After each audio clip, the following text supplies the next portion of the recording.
You already know.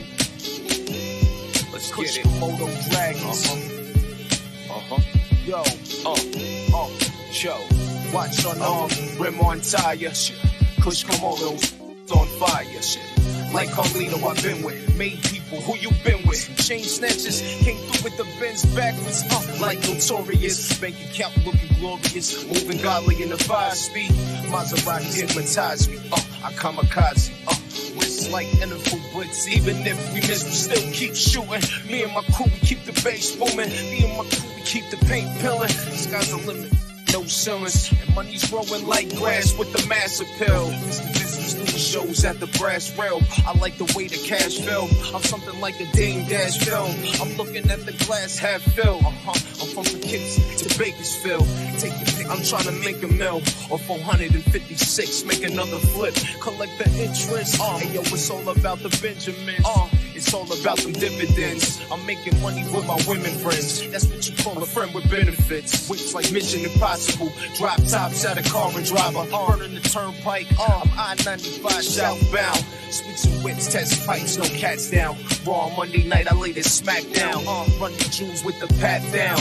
Horse, 9 horse, that's a rondo. 9th floor, that's the condo. Switching lanes, switching time zones. On the combo, hey yo, watch on arm, rim on tire, shit. Kush Komodos on fire, shit. Watch on arm, rim on tire, shit. Kush Komodos on fire, shit. Watch on arm, rim on tire, shit. Kush Komodos on fire, shit.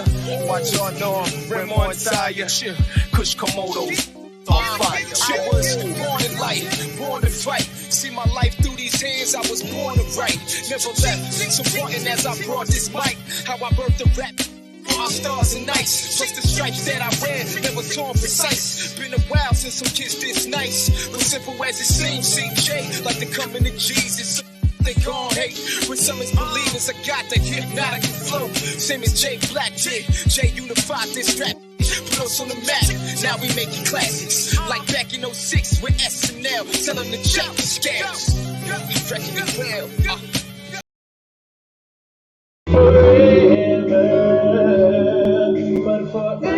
We're about to amplify the mic again, as we're in the circle of fire, live again from the greatest state in the union, where the topography is serene, pristine, and verdant green. The city of Oaks, the Tar Heel State, where every day is Father's Day.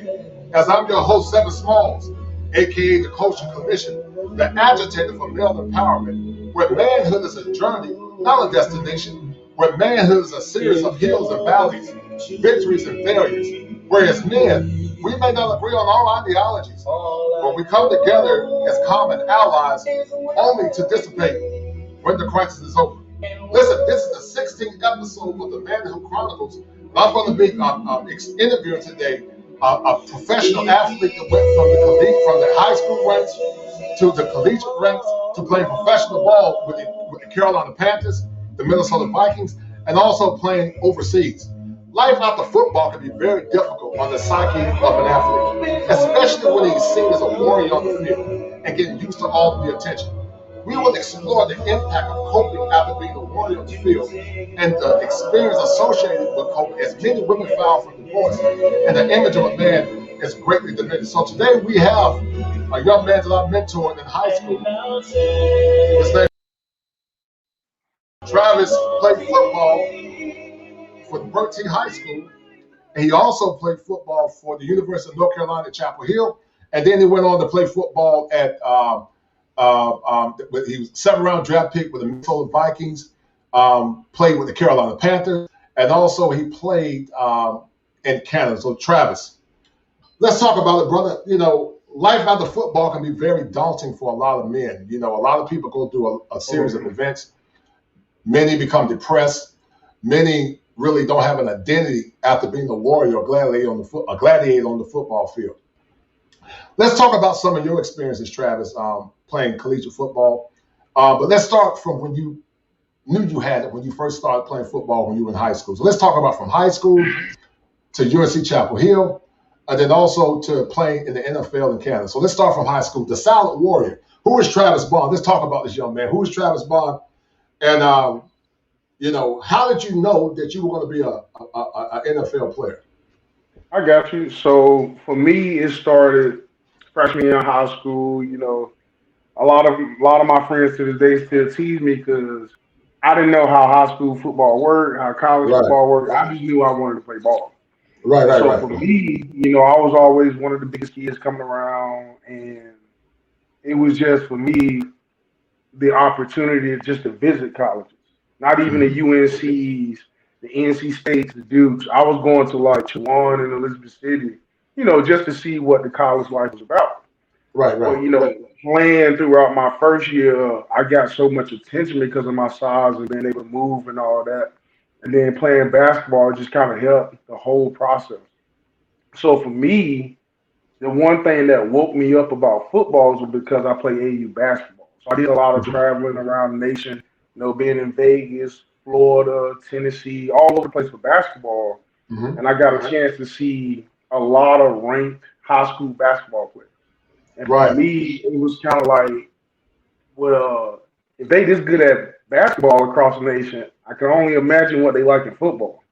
right, And right, so not knowing that I was a nationally ranked player, I just, go out there, have fun with the guys, play football, go get food after the game, stuff like it was just something that I never paid a lot of attention to until I got older.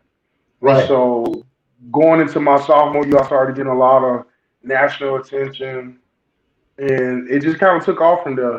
Being able to be ranked in the top 15 in the nation, top 10 in the state as a player, it kind of worked out for me. A lot of people always say it's only because you're big. I'm like, well, you want me to shrink or tell my mom to stop feeding me and stuff like that. Like I just always right, thought people saying stuff like that. What's your excuse for not playing? Don't say right, just because you're big enough. I right, played with guys that's 5'2", 5'5". They play in the National Football League. So if you right, use right, your right. excuse for your size, I just never took upon a liking when people say stuff like that because of your size. And not granted, I was a pretty smart student. And Right, so, right, right. being able to have like 50 some offers coming out of high school, and I chose North Carolina, for me, it was because they had a great defense. Some Right, people always choose schools based on what you can give to the team. I chose based off how I can help the team evolve. Because right. a lot of people about 5 years ago, 6, 7 years ago, a lot of people classified Carolina as a basketball school. Basketball And school. being a football player, I'm just like, well, we don't see it like that. We want to change the culture a little bit at Carolina. And if people actually do their homework, Carolina actually has like they're in the top 10 for having the most first round draft picks into the National Football League. So, Oh, right, right. it's still hard to tell if it's a basketball school. We got a lot of first rounders, a lot of guys that played in the National Football League. And so being in college, being on the Butch Davis my first 2 years and Coach Fedora my last year. And so for me, it was like, each year is a challenge. You get a year older and then the time kind of gets you because you still got younger guys coming in. Being able to have that same drive you had as a 14-year-old, 13-year-old playing varsity, and then you're trying to get to that level as a collegiate athlete. So then when you go to college, you're trying to get to that professional level as a professional athlete. Right, So for me, I always told myself, no matter who comes in or who leaves, you still have to put forth your best effort and work hard because you never right, know when your last play can be. Fortunate enough, I played for a while, and like I tell guys and I tell young men now, like just always think about this. If you can't get the job done, they're gonna find somebody that will. no I doubt. mean, it's just the facts of the beast of the nature of the game. We come in already as something counted behind you because you don't know things that an older guy might know. And so for me, I always try to learn no matter what year I was in, where I was playing at. I always try to learn multiple positions just in case if something happened or if I see something on the field playing offensive line, I can be able to read it from a distance, like what that safety doing or what that corner doing, rotating. Now, it's always a chess game. You Right, can't just say you're a great football player or you a great mechanic and stop working on cars. You still got to right. perfect your craft day by day. No And so for doubt. me, transitioning from college to the professional level, I thought that was the most stressful time of my life. Not just saying, just the heartache of getting drafted, financial Uh-huh. situations, and just Uh-huh. being able to live as a young man. It's tough, not being able to have your financial stability in order, especially as Right. a 22-year-old coming out of college. And I had a son at the time, so for me, I focus more so on how I use the football tool to give me an upper hand in life. I can't just go out here and spend all my money on a bunch of cars, houses, jewelry, and stuff like that. But we always go get stuff that we enjoy out of our own life. I can't say I did buy some stuff that I probably shouldn't have bought, but hey, I wanted to enjoy my money too. No And doubt. But so let's go. being that, Right. yeah, go ahead, go Right. ahead. So let's go back in time because you were the big man on campus in high school. I remember you coming out of Bertie. I went to Bertie like you went to Bertie. I played basketball at 6'5". I was a decent athlete. I had a couple of schools trying to recruit me, but you know how it is growing up in the back east. You don't get a lot of Oh support, man. You don't get no support. And so when yeah, you play against other kids, a lot of times you realize you're just as good as them. But they had the support and they had the backing of coaches. So right, I was a solid athlete, but I was a better athlete to other coaches when I went to prep stars. But right, so when you go back and look at the Travis Bond experiment, I remember you in high school. You was one of the biggest guys, one of the biggest offensive linemen in high school at the time at 6'6", 6'7". I think he was like number 12 in the state or number 8 in the state. And yeah. what was it like for your psyche, man, knowing that you were the big dog on campus, knowing that you were the big dog in high school, and knowing that you had privileges a lot of people didn't have. What was that like for you? Right. Honestly, I looked at it totally different Mm-hmm. because I had some guys on my high school team I felt like was better. I would never tell them that growing up, but I can remember this one guy particularly, one of my best friends to this day, named Dominique Cherry. Yeah, Dominic, And right. Mm-hmm. Dominique Cherry, Antonio Rankins, Benjamin Clove, like those guys humbled me. You know, they were able to do things in their game that I couldn't do. And so for me, it was more so like you are the big guy, but you ain't too good to learn from somebody who's not right. You get what I'm Right, saying? right, right, And right. so I was always raised to be a humble man. And Mm-hmm. so being able to learn from those guys and granted they could beat me on one sometimes. And they'll tell you Right, straight up to this day, like Travis didn't win all his one on ones. And I didn't. I right. had to learn, they those guys humble me. Granted, I might have been a little bit over my head at times, but they bring you back down a level. And so, being that guy on campus, people see a totally different person on campus than when I left campus. Because when I went home, I'm still the baby in the house. I'm the fourth of five children, and so I'm still the baby in the house, and I still got to wash dishes when I come home. I sung in the choir. I was an usher. I was like, a lot of people didn't see that stuff. I was like, because Right. they grew up on the other side of town. I grew up in Corinth. So it Mm-hmm. was always different coming along because walking around through the neighborhoods, people always looked at me different. Like, oh, you can be there one day, you can be here. But I always tell people I just wanted to go to college. That was my Right. biggest thing, and so it worked out for me. It did work out for you, man. And I was very proud of you when you got drafted. Went to Carolina because I'm a Carolina fan and grad. And ironically, you and I were UNC together. We often chopped it up from time to time. Oh Seeing yeah, you on campus when I was in graduate school at UNC. And so I'm sure it felt good, man. Being the big dog. I remember you were one of the biggest offensive linemen in the state at the time. You hmm always had a big personality. Always been very respectful. Very, you never let the spotlight get too big for you. You were always very responsible, but also very respectful. I always call you the gentle giant, but you had a mean streak too. And and a lot of times people think because you speak because you're a big guy that you're a mean person, but you really had a soft side that was actually for good. But going through Burt T, you had a lot of I'm sure you had a lot of perks. You had a lot of people that looked up to you. I'm sure you had the women trying to holler at you in high school as well. But knowing that you're having your head souped up, in high school and then transferring that to the collegiate ranks. What was the biggest difference between playing at Burt T High School, the school that you and I both went to, and then going from hmm Burt T to UNC Chapel Hill? What was the biggest difference for you? Oh man, the just being like for me, it was more like being always in the spotlight Hmm. because no matter what you did, somebody was around. like class, you got class checkers, you at practice with like your regular college coaches, and then you got NFL scouts there. Mm-hmm. So being in those situations is kind of like you always, checking like, do I do this, do I do that, or how can I press this coach? It was a lot of pressure because you never wanted to do something and a coach from an NFL team saw and disagreed with. I mean, we all got our ways as men on a football field, so you just want to take a liking to those coaches. You want to do, you want to be the yes sir, no sir, anything you say, sir. And so for me, the hardest challenge was trying to put myself back in a student situation as a player because coming in as a freshman, you the big dog. I've all been on TV. I done done this. I done done that.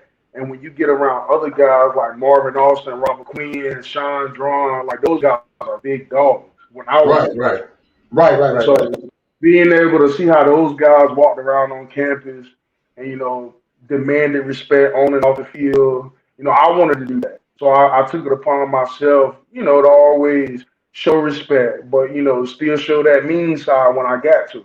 Or I'm an outspoken person. I'm never the type to hold my tongue.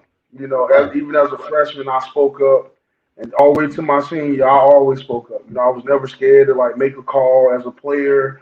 I was never scared to sit in front of the class as a student. Not in every class, but in the best ones, I did. So it sounds like to me that you had the spirit of leadership in you at a very young age, and it transferred from the high school ranks to the collegiate. But let's go back to the 252. Let's go back to a time, when Bertie football was one of the best football in the state. When the guys played with passion, when the guys played with conviction, when the guys lived up to the true blue. Now, I don't know about your personal life. Did you have a father to support you growing up as a football player in high school? And if not, how was that on your psyche? And what do you think your dad would have told you that could have saved you from some of the trouble that maybe you got in if you had a father to impact you coming out of Bertie High School? The crazy thing is about that, man. One of my coaches, Coach Hayes, Coach Smiley Hayes. Mm-hmm. I used to come back from time to time, watch a couple of games. And me and Coach Hayes were talking one day, and I said something about my dad, and he was like, "You didn't know your dad played football?" I was like, "He didn't." He was like, "Your dad Right. played football at a young age." He Right. said, but he stopped playing because, in Colerain or Bertie area, a lot of people got to work. They got to stop playing sports. Even up Right. to this day, it's still like that. I mean, people don't get it. Like, we still work on the phone. We still pull tobacco. Like, we still do that stuff. And Right. so learning that my dad played football, it kind of, and this was about 2 years ago, it kind of, showed a little spark about me when it came to my father. And so he wasn't around when I played ball. He would come. He probably seen me play like once in high school, maybe. Maybe. He probably seen me play basketball a handful of times. And so for me, it was always like, why don't he come to my games? Or, are he ashamed about me? Or, what's the deal? I'm like, your son never been arrested. He's a world class athlete. As a high school athlete, I feel like I was on top, being on TV and stuff. And I don't know. I just always thought if he was around, it could have went either way. I probably would have stopped playing, took the working route. I probably would have stayed with it and did what I did. But it's Mm-hmm. kind of hard to say because he was never the type to talk to me about sports. That was something Right. that I Right. picked up on my own. But I Mm-hmm. do have an uncle that played football at Berkeley. And when Who I was got your there, uncle? Stuart Bond. Okay.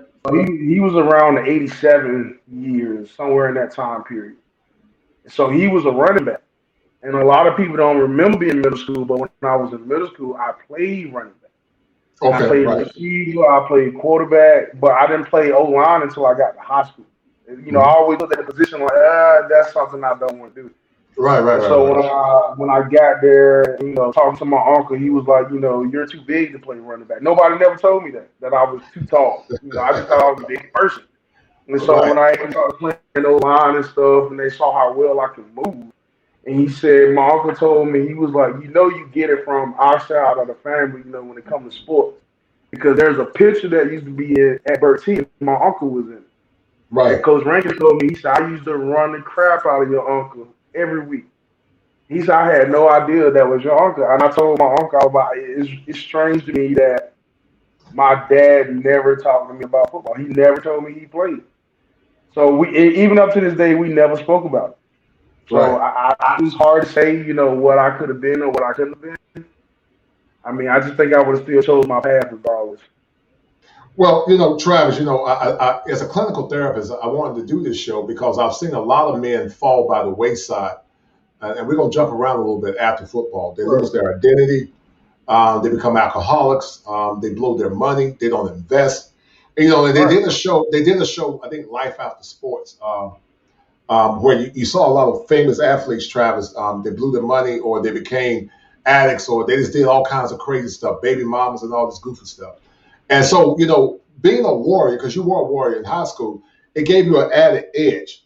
And so, so when you transfer from Burt T, and you said that you have uncles, so it sounds like to me you had men around you that supported you. Is that true? Oh yeah. Mama, brother, sisters, everybody supported me. Mm-hmm. I ain't giving them no option. If I got a game, y'all better be there. No question about it. If y'all love me like y'all say y'all do, be to my game. That's the only support I need. Okay. So you had got people in your family that supported you, but when you think about, when you think about the men in your life at the time, how were they beneficial? How were those men beneficial in your life? What did they tell you about the rigors of football or whatever? What did they tell you about the process? It was Coach Tony Hogan. Great guy. I still talk to Tony like every other day. Honestly, him and Coach Moore. Mm-hmm. And Coach Moore told me the one thing I can remember Coach Moore saying was, when you leave to play football, don't come back. And he was saying it to me in a sense like not come back to visit, but more so don't come back and get caught in the crowd. Right. So I took that, one of those points he made to me a couple of years ago. When you do come back, make sure you give people something to talk about in a good way. Mm-hmm. And the one thing Coach Hogan told me when I was an adolescent, he was more so, everybody can't be pro.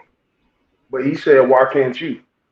Right. And it stuck with me even up until the day I got drafted. He was just like, you were blessed with all the gifts that a lot of guys came through, but you weren't. He said, because when you look at it, they were always comparing me to Big Tootie Robinson. Tootie Robinson, I never met him, but I always got compared to him by Coach Rankins because Coach Rankins coached him. And Coach Rankins will always tell me, like, your feet are so much better than Tootie. Like, you so much more physical than Tootie. You a lot smarter than Tootie. Like, you can call the whole offense by yourself. And they will always tell me, like, well, if you see something happen in the game, say something. Because that was my thing. Like, I wouldn't say a lot in the game unless someone said something to me. I would just go out there and play. I wasn't a big trash talker unless you said something to me. It was more, and then at one point, if you remember, Jawan Rankins used to come out there. Right, Jawan Rankins, right. He was the one that it was Jawan Rankins and Jamar. Because Jamar went to NC State and played. Mm-hmm. Right. They were the ones that exposed me to the technical side of football. So they was telling me about protections. Like, you got 60s, you got 70s, you got 50s, the empty packages. I was just like, hold up, man, y'all got to slow down. I said, because we don't do all that at Burt T. We don't get all those technicals. And then I sat down with Jawan one day, and he was showing me how protections work. Mm-hmm. And so I started implementing protections in our own scheme, my junior year or my sophomore year. Right. Because I understood how it worked. And so being able, at that time, I was 15 at the time, and I could understand that stuff. Granted, I've never been shown a 40s or 50s protection as an offensive lineman. I just know don't let the guy get to the quarterback. But I understand concepts of how football works. And so when I was able to talk to Juwan, that he played at Oklahoma, got national championships, conference championships, it's just like being able to talk to guys like that that's been in that fire. You get to learn so much. And, you be thankful for those things. Because when I got to college and then, 50 protections come up. That's the hardest protection I think that young guys, have like having the time to learn. And so Right. when I got to college and I was able to dissect it and figure out the concept of how they explained it, I thank Jawan for that. I called him that day and I told him, I was like, look, we just went over 50 protections and I got a starting job at Carolina because of you. That was good. That was good. That was also that was actually awesome. The good thing about it, you graduate. The graduation rate for most student athletes is low, but you graduate. I think in sports with a degree in sports medicine. What you graduate? Sports science, sports recreation. Exercise, sports science, administration. Right, right. So you got your degree, because I remember you going to class sometimes. So what lessons did you learn about yourself? Being a collegiate athlete, I'm sure there were times you had high school athlete, you were the big man on campus. At Carolina, you still was literally the big man on campus among a lot of other big men. But what were some of the challenges that you faced, man, coming from rural Eastern North Carolina? And then more or less, going into an elite school like UNC Chapel Hill, one of the best, actually, arguably some say the best regalia in the nation. I mean, as far as like sports jerseys, UNC is number one in sports jerseys and all. And so being a silent warrior, often impacts a lot of men. But what was it like going to UNC Chapel Hill? How did you circumnavigate all the different things, man, going from Bertie High School as being the big man on campus and going to Carolina? Oh man, it was very different. So I remember I called my mom. I was walking to class one day and I called my mom. I was just like, it's too many people on campus. I was like, I ain't never Right, seen right, this many people in one sitting. Ain't nothing happen. right, Being right, at Berkeley, it's liable to be a fight or something or whatever. But being able to go to class and see how people from other counties and other big cities, take their approach to the college life, I didn't like it hmm because I felt like they were given so many advantages, being with technology, good old facilities that they get at these big old schools. And you think about the Charlotte areas, because I went to school with a lot of people from Charlotte. right. So the high schools that they went to compared to Burt T, I'm just like, it ain't no way. We didn't even have half of that. So being able to talk to these people on an academic level and show them that I belong here too. I'm just not a athlete. It kind of did something to me because I wasn't always the most confident person when it came to my academics. I Right. always felt like I was the slowest in the class, or he said something that went way over my head. But when I actually sat down and took a deep breath and realized that I belong here, I kind Right. of it took me a while to get there, but somehow it happened. And a lot of things and a lot of class lectures and class work, I began to understand it even more because I took my time and I told myself, if you can do football on a college level, what's the problem with academics? All you got to do is dissect it, understand the concept that you're being taught, and apply it. It's the same thing like football. So I began to take my football approach to my academic approach. So it Good, worked good. out for me. Hey, got my degree, I got up out of there. Well, it's funny you say that, man, because for me, man, when I went to Carolina, you and I went, at the same time. And, I got my master's from UNC Chapel Hill, and you're right. There were times where I always felt like I belonged, but when you're dealing with, it was very rigorous. The writing was very rigorous, man. So when you being an older guy going back to school, trying to write, and trying to deal with all the technicalities of being writing at UNC, it was hard because a lot of times growing up in the rural country, they don't prepare you for that. You just have No, to. and learn how to cite in the papers. I'm like, I Right, don't know right, nothing about right, that. right. Man, and I struggle, brother. Sometimes I was up all night trying to figure out how to cite pages. Making sure you do your what you call like works cited. Put like parentheses like Yeah. Travis, like Bond, Smalls, Et al. Whatever. It Oh was man, hard. all that It was stuff. very difficult. But the thing is, Travis, you overcame like a lot of people. You are resilient. You're fiery, just like I am. You're fireside, and you're very resilient. And you and I both overcame the ravages of growing up in abject poverty. And so, going from UNC, from Burt T, once again, we're going back in time. to UNC Chapel Hill. You look at the Charlotte schools that have some of the best facilities in the state. You look at Bertie High School, even though they're top tier athletes, they didn't have the facilities like maybe the Independence or the Garringers or the North Mex. West Charlotte, that's Dusty. West Charlotte, Dusty, but We talking about Mountain Creek, baby. but yeah, Mallet Creek is upscale. So going from Mallet Creek, going to from Mallet Creek to from Bertie to Mallet Creek, and then like you said, the word belong. What did it do to your psyche? And I asked you about the impact of fathers because it sounds like to me you had a lot of men around you in your circle that helped you circumnavigate through manhood. Okay.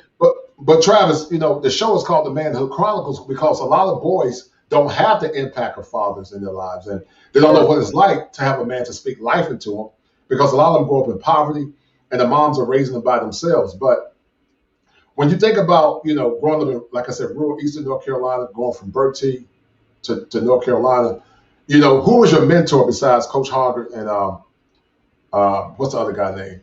Can't think of his other name. Coach Mo? Right. Mm-hmm. I would say my brother. Mm-hmm. It was definitely my older brother because, and a lot of people, they know my brother, but they didn't know me and him were actually real brothers because we got different last names. Mm-hmm. And see, my brother, we were different.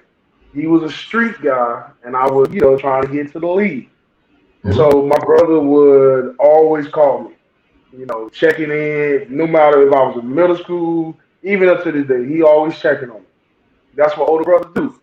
And so my brother, when I came home one time, my brother said, "Well, how you like college?" I'm like, it's the college life. It gets fun, it gets tough, ups and downs. He was just like, it ain't no harder than the streets. He was like, so don't come home complaining. And I was like, what you mean by that ain't harder than the streets? I mean, it got its perks too. And so Right. he explained to me, he always told me, he was like, let me tell you something, little bro. If you can make it out of Carolina, North Carolina, population 174, everything counted against you. He said, while you in school, you got everything. He said, you shouldn't come home complaining about nothing. He said, we the ones back here in Coleraine, always trying to make ends meet or put food on the table. And I think my brother, just seeing how he walked around in the streets, how he carried himself as a man. Not saying that you got to carry yourself as a gangster or the hardest guy walking through the streets. My brother demanded respect because he wanted his younger brother to follow his dream. And I always tell people, my brother didn't do what he did because he wanted to. He did what he did because he saw what my future could be. Right. So he did things that he shouldn't have done that put us in better predicaments and gave me, myself personally, a better life. Because now we can look back on the things we did as young men and be like, man, I'm glad, I went to school and I played in the league, I done this, I done that. And we can live to tell the story. Right. That was the only point he was trying to make. Just live to tell the story so your kids can have something to talk about to their kids. No doubt. And your story is a testament to grace, but also, Travis, it's a testament to manhood. Because manhood is a series, when I started this show, it's a series of hills and valleys. It's a series of victories and failures. But if you don't go through the process of manhood, Travis, you never become the man that you could be. A lot of kids fell by the wayside back in Eastern North Carolina. They never, went through the process. They never got up and believed in themselves. They became victims of their environment. They became victims, Travis, of circumstance. Where you and I, growing up in abject poverty, we didn't have the best facilities. You and I overcame a lot as kids, as teen. Well, me especially, me being an older person, going back to school, hell, when I was 40, but more or less you as well, And so, so you went through a lot of resilience testing when you was at UNC Chapel Hill. You went through the Bush Davis scandal when Carolina was placed on probation. What did that do to your psyche, man? And did you ever get tempted to quit? And what gave you the power, the intestinal fortitude to push through in a time where, I'm sure a lot of guys wanted to transfer to other schools? Oh man, that was wild time. It was, and I will admit, it came across me numerous of times to like transfer or leave early, or other coaches from schools hitting you up like, "What you gonna do? Do you plan on staying? Transfer you or no, what's your future plan?" And Mm-hmm. for me, if you look at 2020, and if you look back at college kids from 2020 to about 2014, there were a lot of kids transfer out of the schools that they originally committed to. Mm-hmm. And I remember talking to my mom. She was like, "Well, why would you not finish something you started?" She was like, "Well, you made a promise to me and yourself. Wherever you go, you gonna finish." No doubt. And so, like thinking about it, I was like, "Well, how she? You don't supposed to remember that. Maybe I see a better opportunity somewhere else." And my Mm-hmm. mom was like, "No." She was like, "You made a foundation at Carolina. You're known." And another thing that came up that piqued my interest that I had no clue about. I didn't even know college kids get ranked at that position. And my Right. coach pulled me in the office one day and was like, something I had got in trouble about, nothing major. And he was like, "Well, you think you could do this because you're ranked in the top 10?" Again, I'm like stone faced because I don't know what you're talking about. I just know I play football. I'm at the football facility like 10 hours out the day. I'm ready to go. Like, we still talking about this. And so I was talking to my mama and talking to my coach and seeing the impact that I made on the football field. And NFL coaches see that and they ranking me this high. I'm like, what was the point of me transferring? Like going somewhere else and trying to start all over and try to try to rename myself as a person or as a player on the football field. I'm like, it wasn't worth it. Mm-hmm. And got transferred and you never heard from him. I said I didn't want to be that guy. And I'm always against kids transferring out of their situation because a coach don't like them or you feel like you can help this team out. Or I'm like, you committed to something, finish the commitment. Don't No get doubt. there and half step it and try to leave and go somewhere else and promise somebody else something. And then you decommit there and go somewhere else. I'm always about finishing my commitment. Because Right. that's what I signed up for. And at the end of the day, I'm like, who would want to be alumni at Carolina? Like, Mm-hmm. you got your Right. Tennessees and your NC States and God knows whoever else was hitting me up at the time. I'm just like, no, I'd rather be an alumni from University of North Carolina Chapel Hill. Right. Because Right. that The was my flagship. The flagship. yes, sir. Yes, sir. The flagship. And it was a dream of mine too, Travis. I went to North Carolina Central later in my life, and eventually Mhm. went to Carolina too. And having the opportunity to go to one of the best schools in the country, there were barriers that I had to overcome, and there were times of testing. Like you were saying, do I belong? Because a lot of those kids come from elite high schools. They got resources, they got money, and a lot of times they weren't necessarily smarter than you. They were just better prepared. A lot of those kids are a lot better prepared than us. I'm growing up in Eastern North Carolina. But you had two barriers, Travis, while you were in high school, and also when not in high school, well, maybe in high school, but also in college. Your weight got out of control at one point, and I remember reading about it Mhm. in the paper. You got hit by a car. You got hit by a truck, I think. Got hit by a bus and did it the bus. But also you had a child, I think, in high school or college. How did those God. things shape? Yeah, right. How did those things shape you, Travis? And how were you able to overcome being injured, being hit by a bus?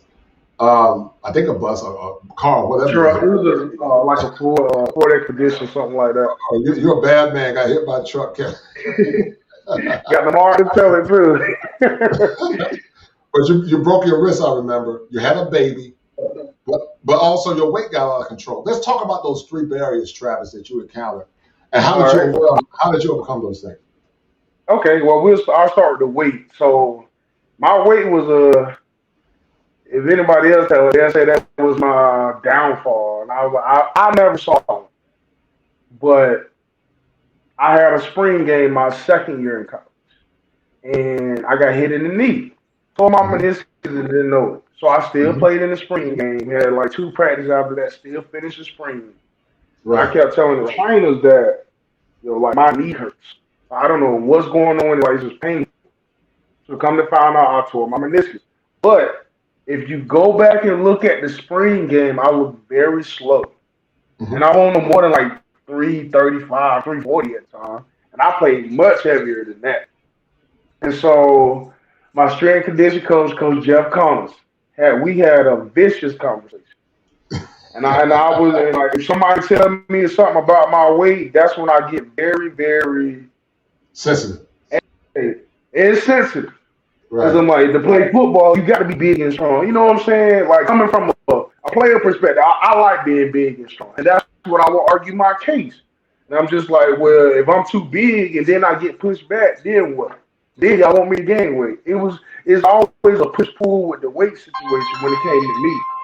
And Hmm. so my thing was, and I told him straight, I did this on purpose. I got to about 3, and I was able to move the same or better. I was able to pull around the edges even faster. But and I try to tell them like it's not my weight at times, it was my knee.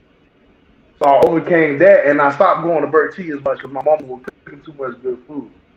So once I got my weight things under control, I came in my senior year about 314, the lowest I ever played at. And I didn't like it. And so my coach let me play around with like 330 to 325. So that was my best playing weight in baseball. But that was one of the biggest adversity as a football player when it came to my performance was my weight. But I always showed great feet. So that gave me a pass. And so then it came around where I had a son. I had a son when I think it was going into my third year or my second year. Had a son.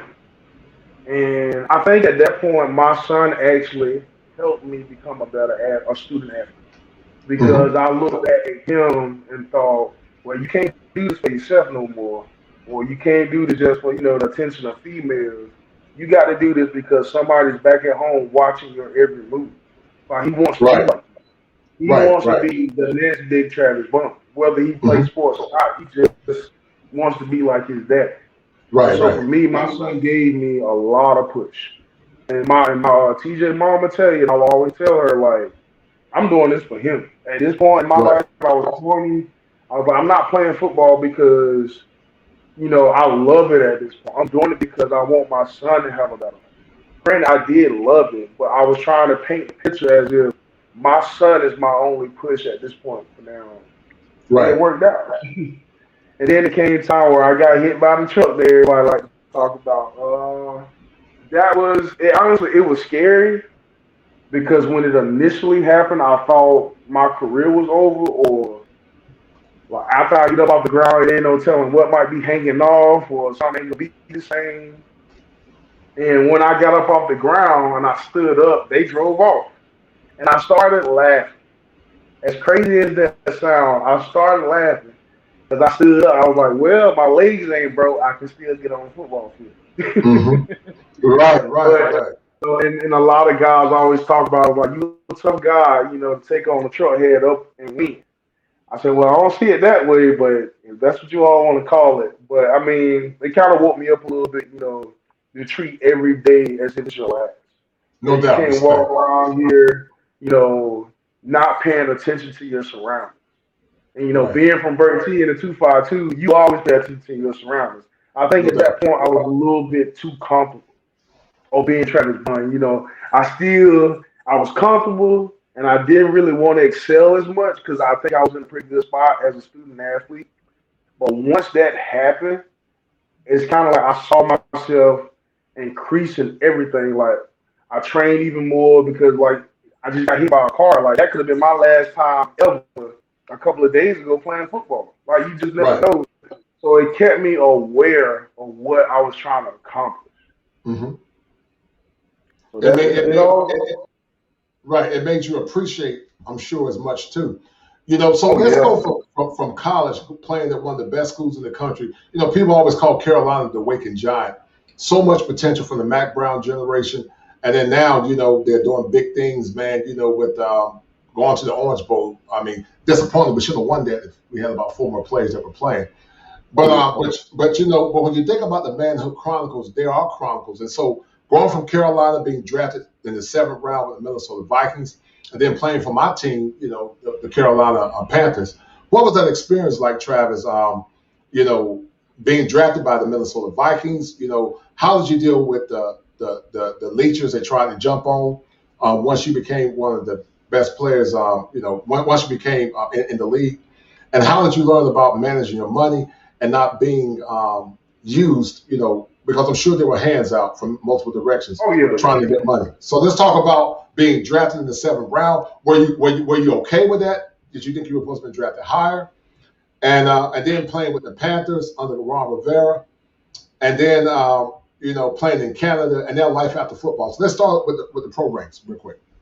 Okay, so when I first got drafted, longest 3 days of my life. Very stressful, a lot of cursing, a lot of profanity. People calling my phone like, bro, when you get drafted, I'm like, man, look, you just stay away from me at this point because you don't want to get, cursed out at a point where I'm really agitated because I know playing football in college, I put my best foot forward. And seeing guys get drafted before me and seeing what the things that they did, I'm like, they didn't accomplish as much as I did. But things work out in your favor. That's all I can say about that. And so being drafted in the seventh round, again, it humbled me. It had me come in and really work my butt off. I came in the NFL at about 325. I had 12% body fat, probably less. Oh, wow. That's good. Yeah, never been that low in my life. But it was kind of a thing was like, since y'all want to draft me that low, well, let me show y'all what y'all been missing. Like, don't, because, had a little thing going around where he can't maintain his weight. He always eating out of control. I'm like, well, how am I always eating out of control if my body's looking like this? Like, it didn't make sense to me. Right. And then you hear certain things from scouts, and I laugh about it because they do stuff to try to get under your skin, which is fine. But I'm like, as long as you don't touch me, you can't get under my skin. Like, I'm not that type of guy that you think you can say stuff and it's gonna get under my skin. Yeah, I laugh about it, but I'm gonna have a slick remark to say back. But that's the type of guy that you want in your room. You want to have respect, but you want to also be able to show them that you want respect as well. Like, you can't just say stuff to me if they ain't gonna say nothing back. It's always a point where you gotta prove yourself. And that was in Minnesota, like my first year. And then I was fortunate enough to play for my home state team, the Carolina Panthers. Mm-hmm. It was different. That was the most different team I ever played. Concepts were a little different than what I've been taught throughout the years, and just being around certain guys that you watch on TV like Steve Smith, you be like, this guy has nothing what people talk about. This guy is a true lion amongst kids. Like, he showed me how a man's supposed to approach everything. Right. And then you got the Cam Newton. A lot of people always ask me about Cam. And I will ask them, if you was in his predicament, you always been somewhere where you win, and they put you in a situation that always lose, how would you approach it? You got to show some type of arrogance, some type of cockiness. You got to. Right. Because if you show weakness in a situation as like pro athletes, we coming after you. Like, we want to embarrass you. That's the game. Embarrass the man in front of you so he can ease off and you can keep doing what you do. Like, that's the name of the game. And so when people always say, well, Cam is cocky, he's arrogant, he should be. Why wouldn't you be? Because once you lose that edge, it's done for. Retire, quit, whatever you want to do. When you lose that edge, because eventually you either get yourself hurt or you'll get somebody else hurt. Mm-hmm. And you don't want to get a multi-million-dollar man like Cam hurt. And so that was a different experience for me. Now, I played for the St. Louis Rams for 2 years. I honestly love being in with the Rams because of a lot of the guys I knew and I played with and against.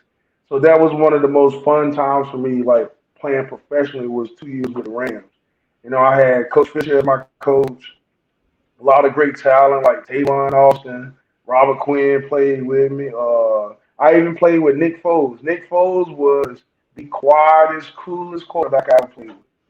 Right. So a lot of respect for Nick and what he accomplished throughout his career. You know, I always got a lot of great things to say about guys I played with. It wasn't too many guys I played with that I had bad things to say.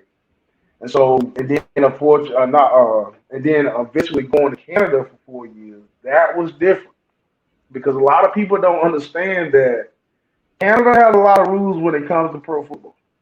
It ain't just best people play. You know, if they tell it, but if you really want to get to the logistics of it, there's a thing in Canada called the ratio.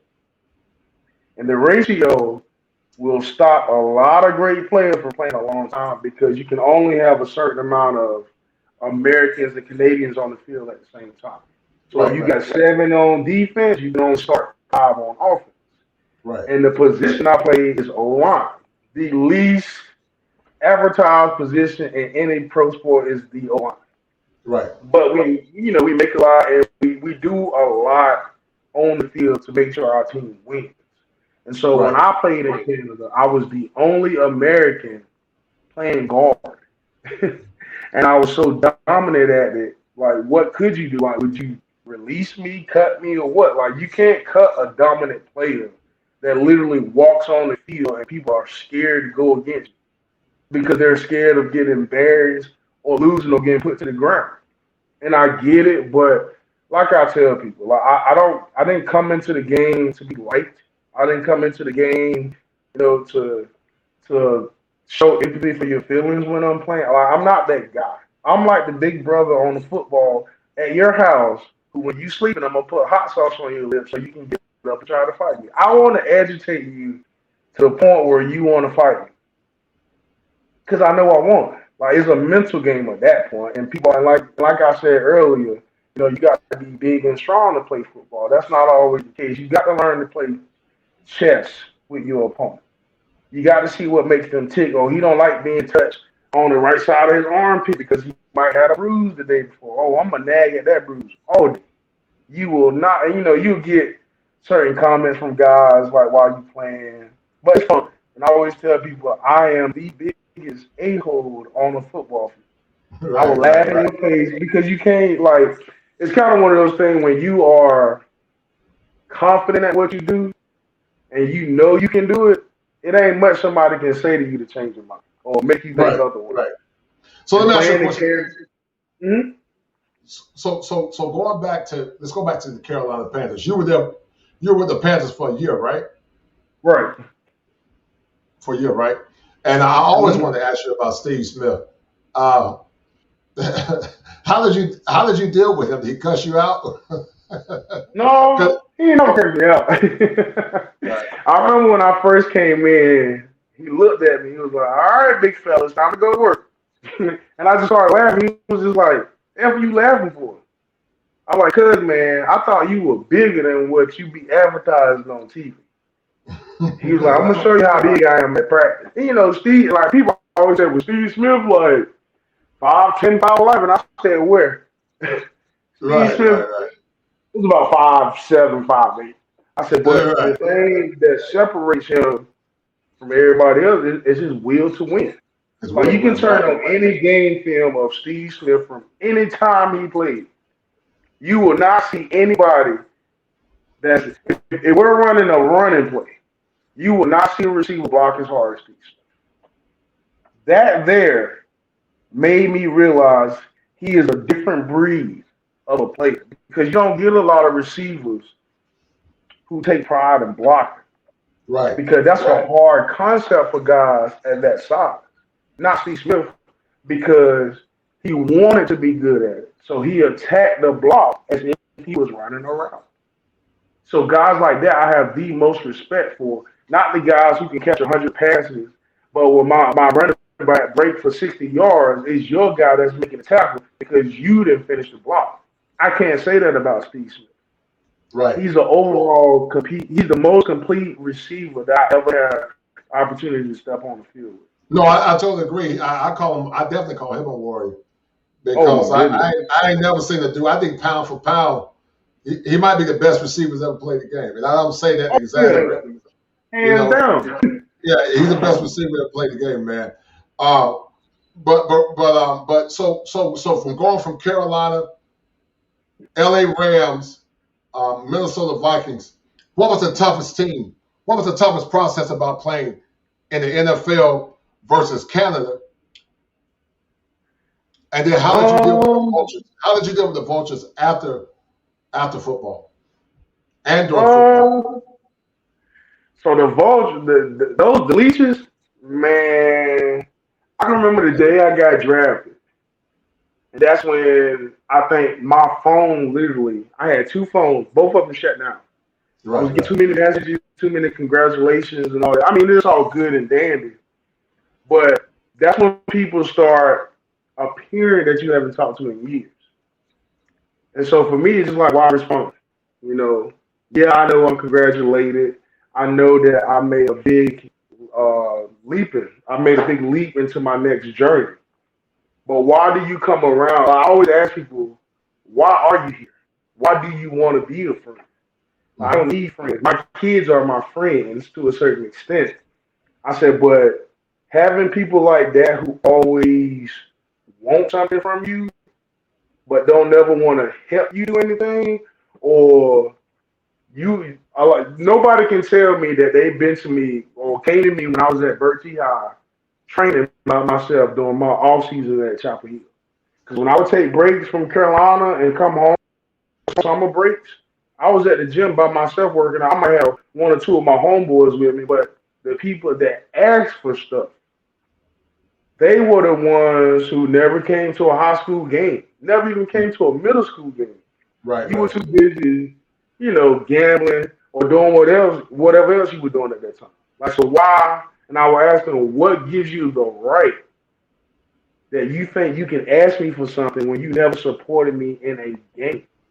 Like, that's not hard to do. I'm not asking you for $100 or for you to take me somewhere. I'm just asking you to come support the team, not necessarily me, just the team itself.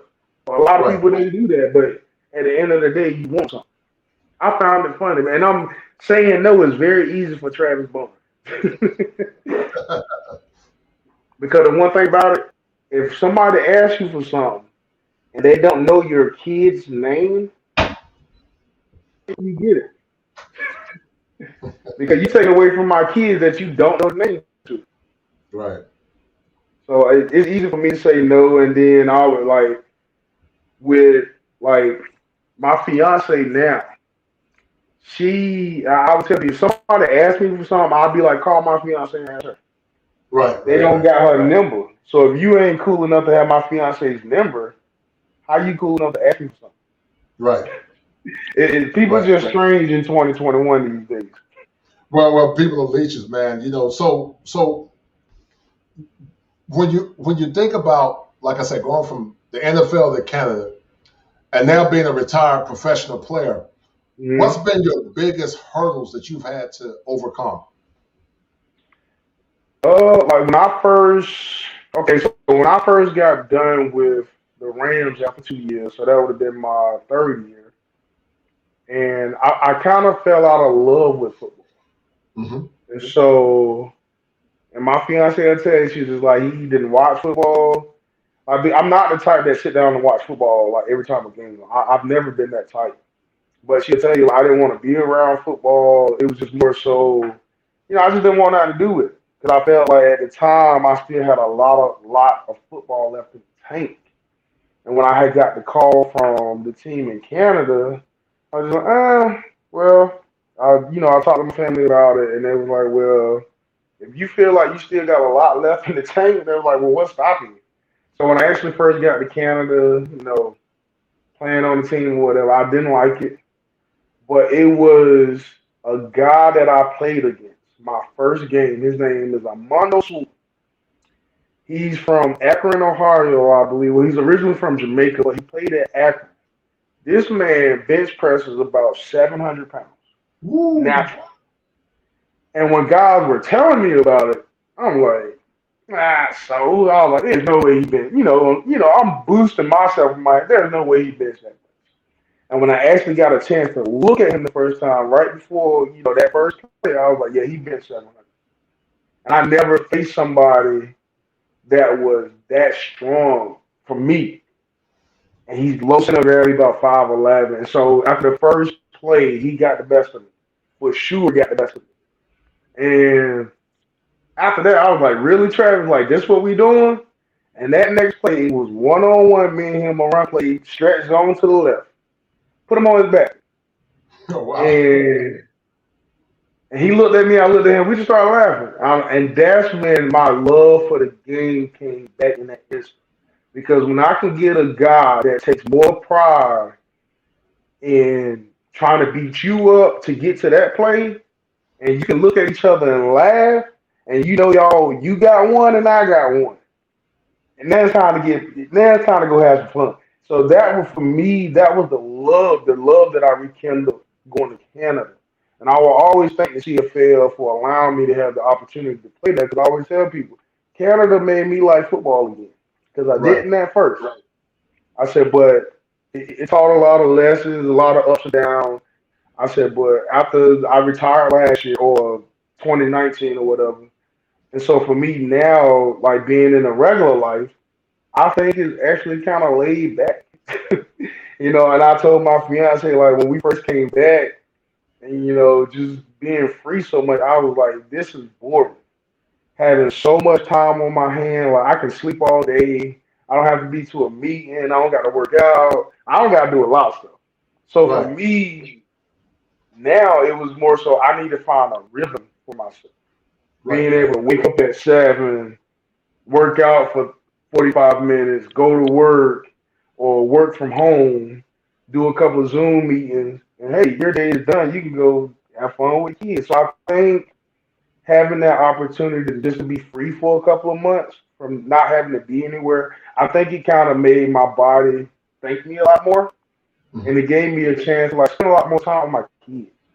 Because playing ball, it takes you away from your family and loved ones. So being able to spend time with my two boys and have them on the regular, that's the biggest blessing within itself. Mhm. Because now I can raise my boys to be men. I don't have to worry about anybody else doing it. I'm here to do that now. Like I can do that. Like we don't got to go to 1,000 different places. We can come to the house and we can be a family. So I think that was the most thing I look forward to as a father was being able to see my kids every day. Well, some equate football to life. They say art imitates life, and so I'm sure you had to go through a bunch of hills and valleys in football as well, and learning how to circumnavigate all the different mazes that you went through. But when you think about Travis, how can I say it? When you think about now, and when you compare yourself to a lot of other athletes, many have fallen off, many have blown their money. How have you stayed the course? I like I'm broke. Like I don't know. Well, I can't fit in like foreign cars and stuff like that, and so and then it always come back to me like growing up in Coleraine, North Carolina. Like I never seen a foreign car until I got to high school. Well, Hmm. I never had a desire to want a foreign car until I got older. And so the biggest thing for me is like I gotta tell you what I would spend my money on is food or shoes. I say I got every shoe that I ever wanted in my life. I can eat anything that I ever wanted. Like now I can. I don't got to worry about no weigh-ins. Still maintain a good weight. I'm not fat. I'm not overweight. I still go out and play basketball from time to time. And so I don't know. It's different. You can't. I don't know. I would tell people from a personal standpoint, live within your means. If you're a millionaire, live within those means. If you're a thousandaire, within those means. But for me, it's like I know I got money put away. Good, good. So it's just one of those things like I buy the things that's necessary for the home and for the family, the fiance. Right, right, right, right, right. I said, You but know, she controls a lot of the financial stuff. Travis, a lot of men after sports, man, and congratulations to you and your new wife. But a lot of men, after they finish playing, that's when the divorce rates go up. What's your Yeah. take on You said the divorce rate? that? Yeah, they tend to go up. Woo. I know Oh you no, agree with my fiance don't play that. See, I that. mean, this woman that I chose to be my fiance, and thank God she said yes. She's been around for a while, and I think that her moving to Canada with me was the absolute best thing that could have happened. I said because, granted, I got kids by other women, and so for her to move to Canada with me and even be in North Carolina without me and still have my kids and spend time with them, I'm like, most people won't do that in general. Hmm. So it was the way that she accepted me as a person and how she welcomed my kids.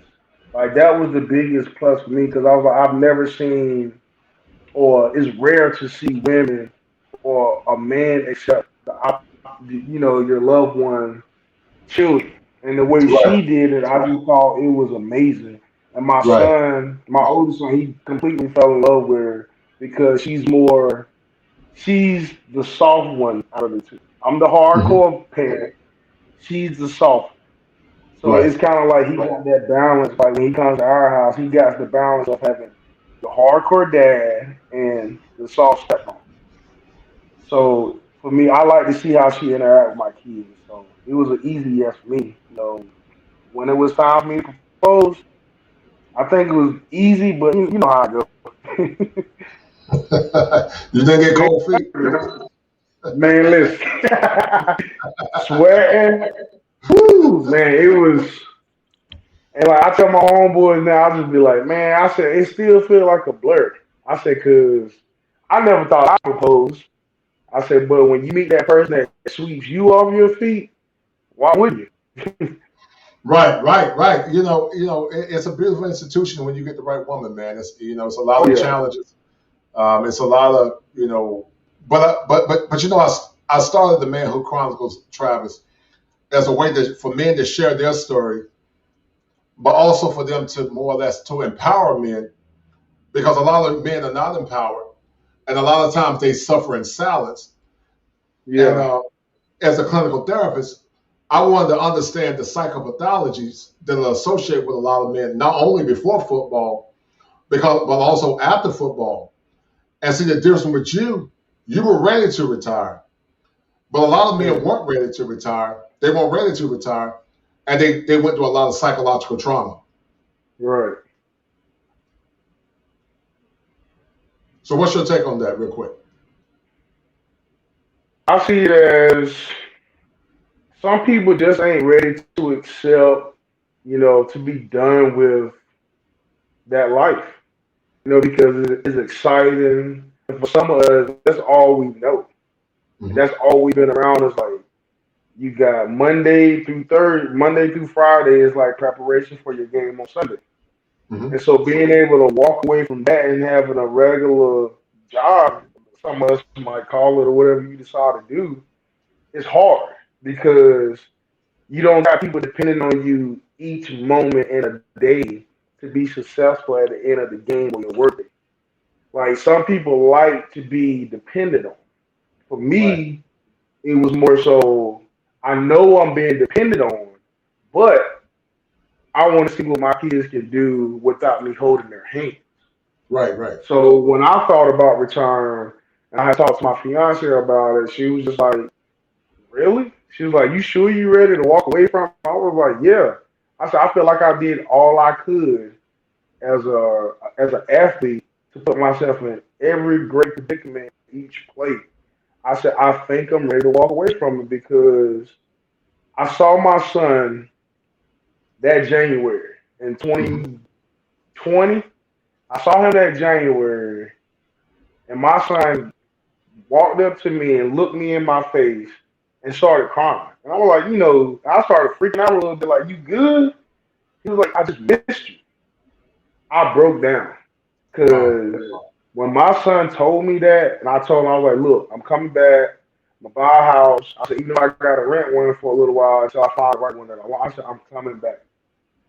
And so Right. for me, when that situation happened, I was just like, yeah, I'm retiring. I was like, my son needs me. So why would I choose sports or my professional athlete, my professional career over my son? I was like, that's a no brainer. I'm picking Right. my son. And I said, I Right. had a great 7 year run. I said, I wouldn't change nothing because, there's a lot of things that led me to this point. I said, so I think it's time to walk away and be a father, be more Right. of a father to my kids. No doubt. I respect that. And it takes a lot of discipline. So Travis, I know you gotta go. You gotta get ready for your big wedding, man. Maybe I'm coming to Charlotte. Like, but before you go, Travis, what do you want to say to the men in the audience about overcoming adversity? And when they're feeling like quitting, what do you want to tell them about that internal fire, about manhood, and how to overcome it and staying true to their convictions? Because with all the things you went through, a lot of men would have quit, but you didn't quit. So what would you say to the men in the audience about overcoming adversity, overcoming trials, overcoming tests, and living and being a man of conviction, but also being a man to more or less pursue your dreams? Right. So that's easy for me. A lot of people would always ask me, how did you find your motivation, to lead you that way? Or how did Mhm. you, stay in that right direction? I said, oh, that's easy. The house that I grew up in, that was the biggest motivation that I had as a kid because I grew up poor. I grew up not as fortunate. I wouldn't say I was poor, but I wasn't as fortunate as a lot of kids that I grew up with. And Right. people, they look at me like I'm tripping or like, oh, that can't be true. I tell people, I said, well, when did you first get a computer? 12, 11. I said, I didn't get a computer until I went to college. When did you get Wi-Fi? When first born or whatever, or bam, as soon as the internet was jumping, you got Wi-Fi. I said, I didn't have Wi-Fi. Right. Or when Right. did you have cable? I didn't have cable growing up. So I couldn't Oh even wow. watch ESPN and the big games that were coming on a regular because See, I I didn't know couldn't. that. Right. See, a lot of people don't. And I tell people, I said, I grew up in a house, 2 bedrooms. My mom had 5 kids plus my dad was, he living with us at the time. And I told him, I said, where do you think I slept at? I slept on the couch Wow. until I was about 16. My Hmm. sisters moved out of the house. I took their room. I said, I never experienced a bedroom until I was 16, 15, 16, somewhere in that time frame. And I said, when it rained, I had to move stuff out the way so it won't get on the electrical cords and burn the house down. Hmm. I said, I don't think people understand how embarrassed I was or how it made me feel to live in a situation like that when it would be cold outside in the winters. My mom would go to my grandma's house. I would stay at the house. No Hmm. heat, no fire. I would stay there. I can remember it like it was yesterday. I would stay at the house and I would tell myself, you got to make it because we can't live like this forever. It's just not fit. You know what I'm saying?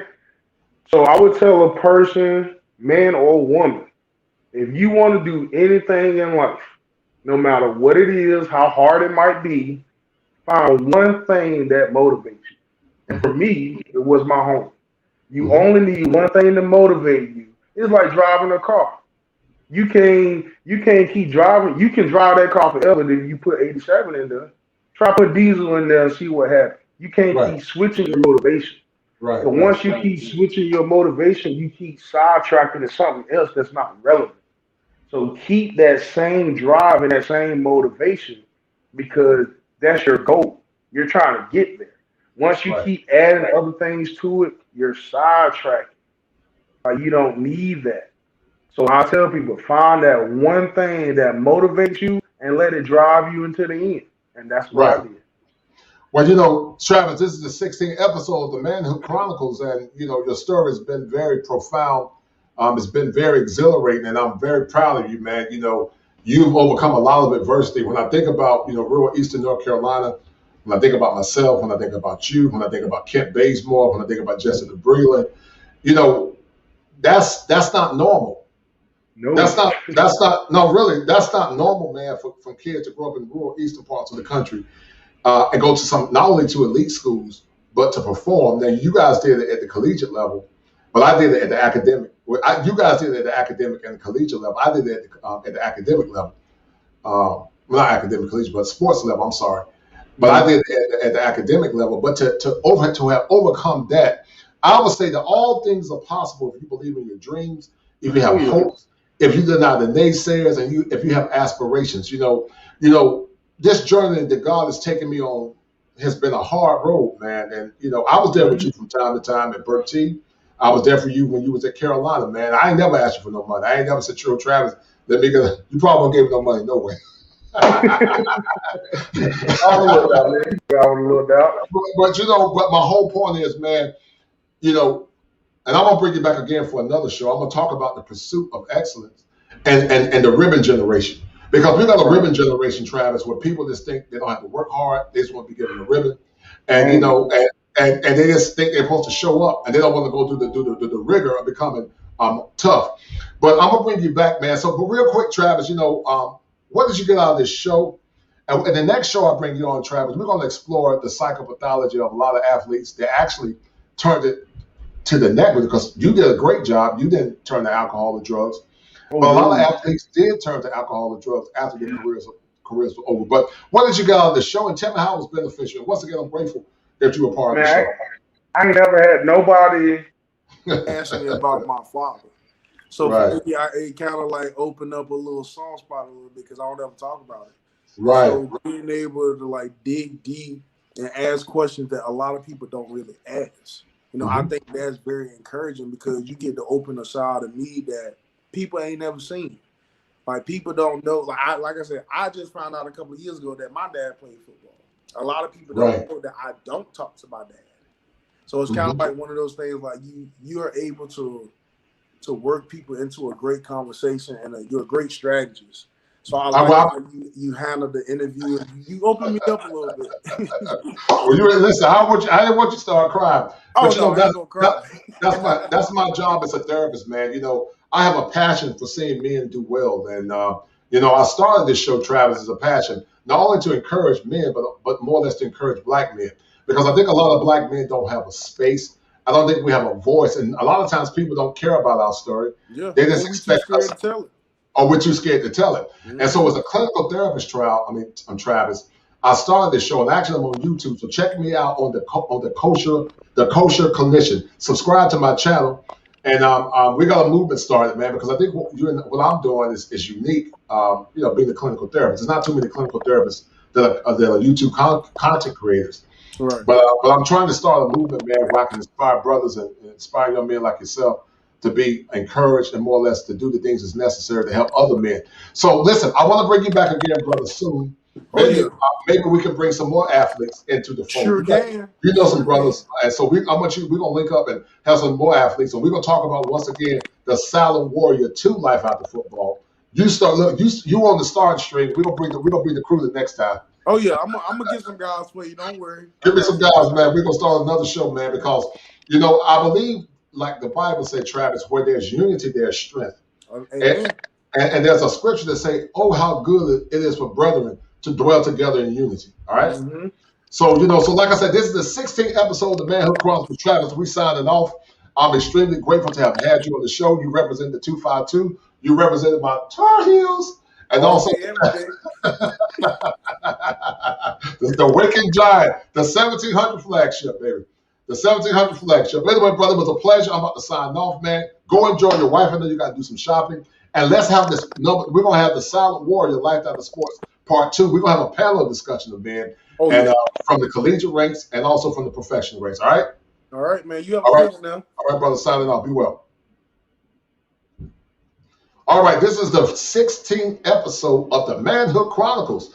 This show more or less talked about the peril that a lot of men experience after they actually graduate or leave football. And we did this show more or less to commemorate and more or less to look into the psyche of a lot of men that are struggling, once they more or less have left the gridiron. So once again, this is the 16th episode of the Manhood Chronicles called The Silent Warrior and Life After Sports. We're about to sign off. We're not finished yet. We're going to keep chopping up. We're going to keep working hard. And we're about to sign off. So let's get this last video going. And we're going to sign off in a minute. G Hustle. You already know. Let's get it. Moto Dragons. Yo. Yo. Watch on arm. Rim on tire. Kush Komodos on fire. Like Carolina, I've been with. Made people who you been with. Chain snatchers came through with the Benz backwards. Like notorious. Bank account looking glorious. Moving godly in the 5-speed. Maserati hypnotize me. I kamikaze. Wrist like NFL blitz. Even if we miss, we still keep shooting. Me and my crew, we keep the bass booming. Me and my crew, we keep the paint peeling. Sky's the limit. No ceilings. And money's growing like grass with the mass appeal. Doing shows at the brass rail. I like the way the cash fell. I'm something like a Dame Dash film. I'm looking at the glass half filled. I'm from Poughkeepsie to Bakersfield. Take your pick. I'm trying to make a mill. Or 456, make another flip. Collect the interest. Hey yo, it's all about the Benjamins. It's all about them dividends. I'm making money with my women friends. That's what you call a friend with benefits. Weeks like Mission Impossible. Drop tops at a car and driver. Burning the turnpike. I'm I-95 southbound. Sweets and whips, test pipes, no cats down. Raw on Monday night, I laid it smack down. Run the jewels with the pat down. Horse, 9 horse, that's a rondo. 9th floor, that's the condo. Switching lanes, switching time zones. On the combo. Hey yo, watch on rim on tire. Kush Komodos on fire. Watch on rim on tire. Kush Komodos on fire. Watch on rim on tire. Kush Komodos on fire. Watch on rim on tire. Kush Komodos on fire. I was born in life, born to fight. See my life through these hands, I was born to write. Never left, supporting as I brought this mic. How I birthed the rap. My stars and nights, just the stripes that I wear, never torn precise. Been a while since some kids this nice, but simple as it seems. CJ, like the coming to Jesus. They gon' hate, when some is believers, I got the hypnotic flow. Same as J Black did, J unified this rap. Put us on the map, now we making classics. Like back in 06 with SNL, tell them to check the scales. Wrecking it well. Strong.